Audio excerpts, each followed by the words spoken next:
Norrlenska nautakjötið, uppskrift á góðu kvöldi.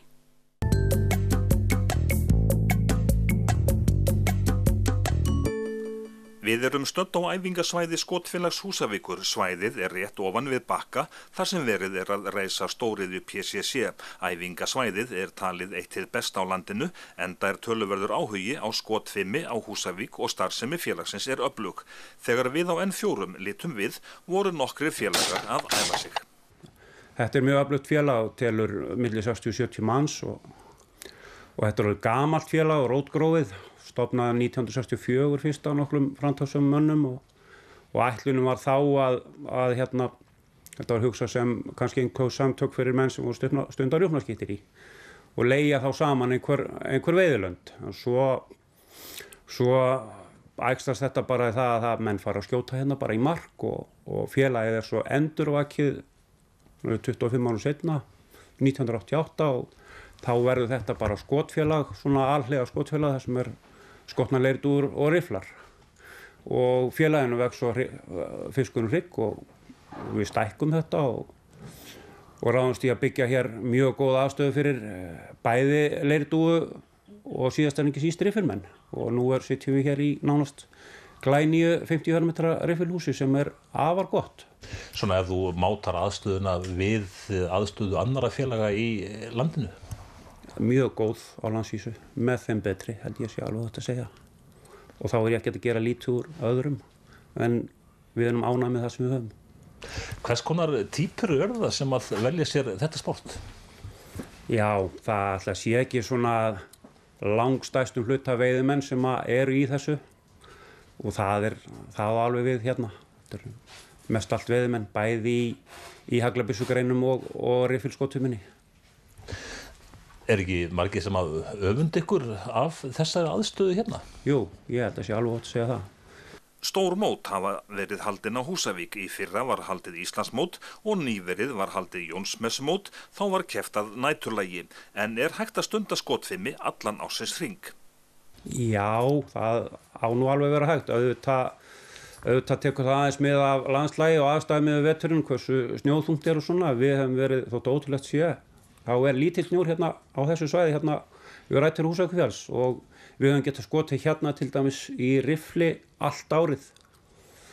Það veður misjöfn en við veljum okkur þá bara veður. En jú, snjórun okkur ekki til trafala og við höldum hér til dæmis áramót bæði í riffilskotfimi og leirdúfuskotfimi. Já, höldum á svæðið þar sem skotið á leirdúfur. Aðstæðan hérna, ég hlýtur að teljast nokkuð góð. Já, ég myndi telja hana bara mjög góða. Komið þið oft hérna? Já, mjög oft. Við reynum að skjóta svona 1 sinni til 2 í viku. En að vera í leirdúfu skotfimi, hvers konar tækni það sem maður þarf að búa yfir? Þú þarft að vera svolítið rólegur. Það þýðir ekki að vera mikið næsing allavega og það vera svolítið yfirvegaður. Svo þetta náttúrulega bara að hitta. Og það getur nú verið kúnst að hitta? Já, það getur vafist fyrir mörgum. Það getur verið svolítið flókið að hitta þetta. En þá það æfingi sem að skapa meistara væntanlega? Já, það alveg þannig. En að skjóta hérna, skiptir það ekki töluverðu máli að þið horfið alltaf upp í himinin? Það ekkert landslag sem fyrir framan ykkur að trufla? Jú, það einmitt umtalað af mönnum sem hafa verið að koma hér allstaðar að landinu að skjóta að það sé mjög góð baksýn hérna til að skjóta og gott landslag hérna á bakveiði mig til þess að hann tínir aldrei leirdúfunum. Mikill áhugi hérna á Húsavík fyrir þessu sporti? Já, það alveg þokkalegt áhugi fyrir þessu. Svona misjætt hversu oft menn að mæta en það nú oftast þokkalega mætingar hérna á æfingar. En í leirdúfunum, hvers konar byssur notist þið við aðalega? Herðu, í leirdúfunni aðalega notast við eins og í keppnum langflestir sem að keppa á til Íslandsmeistar og annað. Þeir eru með tvíleipur sem að líta svona út. Og þetta eru rosalega vinsæl vopn í leirdúfuna og já, margs konar aðrar veiðar keppnisbyssur allavega í Leirdó eru alltaf tilipur. En eru þetta þá, fyrst og fremst keppnisbyssur, þetta ekki þess að veiðibyssur? Já, það er byssur sem menn að kaupa sem að keppa í þessu. En svo eins og þessi, þetta ekki keppnisbyssa. Þetta bara svona venjuleg tvíleipa. En skotin sem þið notið, þetta alvöru skot? Já, þetta eru alvöru skot, en þetta of lítil hleðsla til þess að vera notið í veiði. Þetta eru mjög veik skot sem að þar sem að Leirdóin mjög veik, það þarf ekki mikið til að brjóta hana. Þá þetta nú bara, þetta helmingi kraftminna heldur en til dæmis skot sem við verðum að nota á gæsir. Er þetta dýrt sport? Nei, ég myndi ekki talið að þetta er dýrt sport. Svona fyrir utan skotvarpið sjálft, en annars er þetta ekkert voðalega dýrt. Og það er ekkert mál að fá delluna? Nei. Það er bara að ég kom einu sinni inn upp yfir og ég steinlega eftir það. Það er sama hér, hann dróð mig hérna upp yfir fyrir nokkrum árum og ég hef ekki getað hætt síðan. Höldum þá aftur upp í riffilhúsið. Það krefst mikillar nákvæmni að skjóta úr riffli.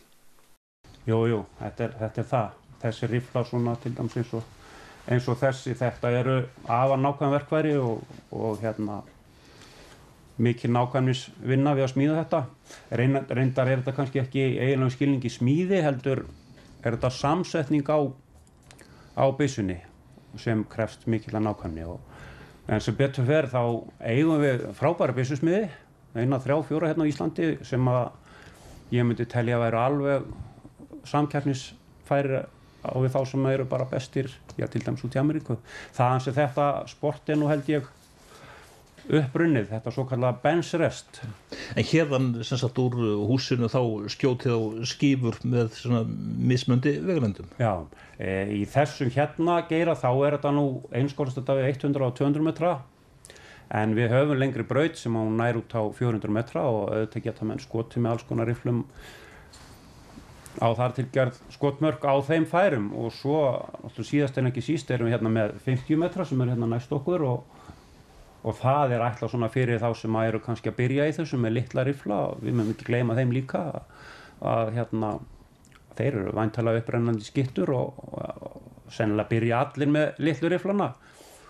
Ég byrjaði með svoleiðis strákpatti og ég gerir ráð fyrir að þannig sé það bara. Hvað einkennir góðan skotmann? Já, þú þarft að vera yfirvegaður og rólegur og einbeitingin þarf að vera í mjög góðu lagi því að þetta er ekki spurning millimetra heldur bara brotum millimetr getur skipt sköpum í sætaröðin í móti. Það er nú bara þannig. Þannig að í móti getur kannski verið fyrstur í dag en á morgun getur verið neðstur. Þannig er þetta gjarnan. En þegar þú ert að miða núna, það er svolítið góla úti, þarftu að taka tilliti til vindsins? Já.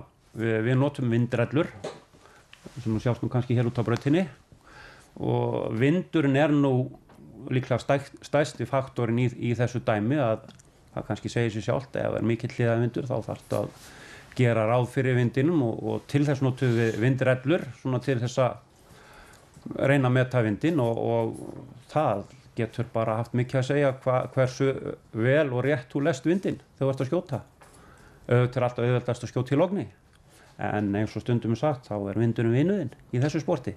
Einhvern tímann heyrði ég sagt að skotfæra eign væri hugsanlega eins og algengast og mesta á þessu svæði eða í Þingeyjarsýslum. Já, ég get trúa því að það sé heilmikið til í því.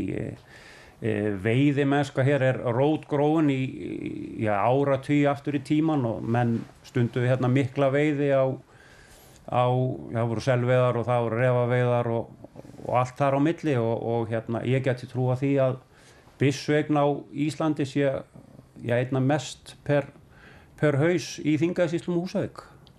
En þú nýtur þín í þessu sporti? Já, mér er sagt að ég eigi bara eftir að koma sanginu mín að nöfndir.